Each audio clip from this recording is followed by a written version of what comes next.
Hello, good people. I'm just kind of browsing through my jewelry box, looking at some things that I've made that I have not done YouTube videos of. Um, these are some necklaces that I made with fabric, with the African print fabric. Um, just they call them rope necklaces. When I first started watching YouTube videos, there was this creator who made these rope necklaces, and I was so fascinated with that I started making them and selling them. I sold lots of them.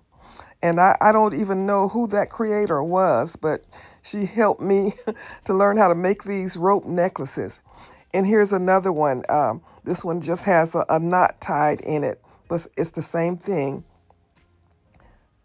It's rope covered with African print fabric. Now this is polymer clay that I made a long time ago.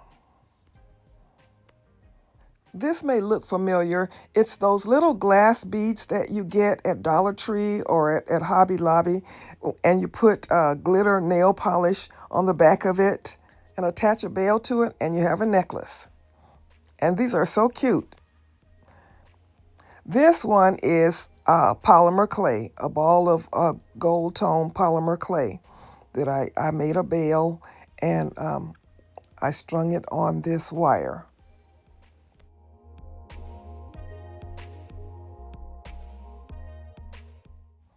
This one is another one of the little glass necklaces.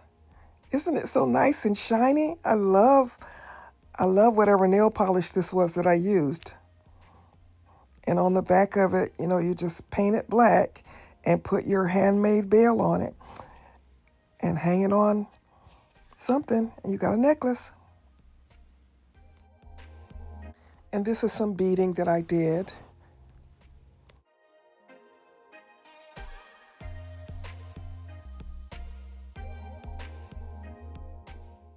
This one is on memory wire, and memory wire is easy to work with if you're new and want to make some necklaces.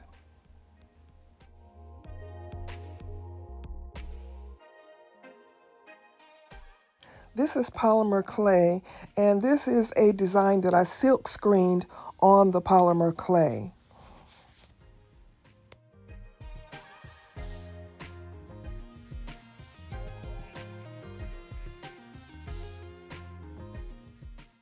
This one is also polymer clay, and I really like this patina that it has on it, and it didn't have that originally, but looks like over time it's got this nice patina on it. Boy, I really like that.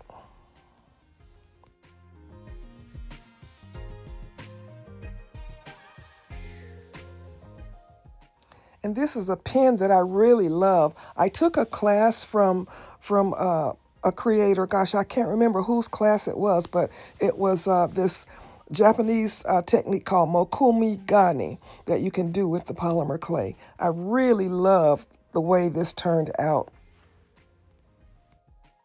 And this is a pendant that I made in a polymer clay class. And man, the person that I took the class from is famous for her polymer clay, but I cannot remember whose class it was. So if you recognize this style, let me know whose class this was. This was a dragon that she had us make. And I just really loved that necklace. This is a necklace that I made when I first started working with polymer clay. This necklace is probably about 25 years old, but I still love it. I still love these beads, and I like the African accents that I added to it. I need to wear my necklace. I gotta wear my stuff. This is a bracelet that I made recently. I wanted to use these beads, and I really like the bracelet. I like the way it looks, but it is a very large bracelet, so I'm going to have to take it apart and redo it because it's really it's for a really big hand. And this is a different kind of a closure that I made for it. That's a wood bead painted and has resin on it.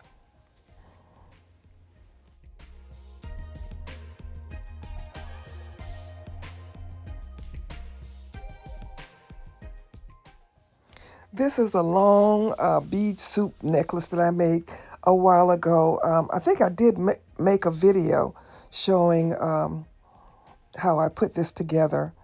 And it's one that you can wrap it and just do all kinds of things with it. You could wear it as a belt if you wanted to. But I just had fun putting my beads together. All right, good people, you know the drill. Please give me a thumbs up or whatever. I appreciate every one of you. This is Sherry saying, as always, be blessed.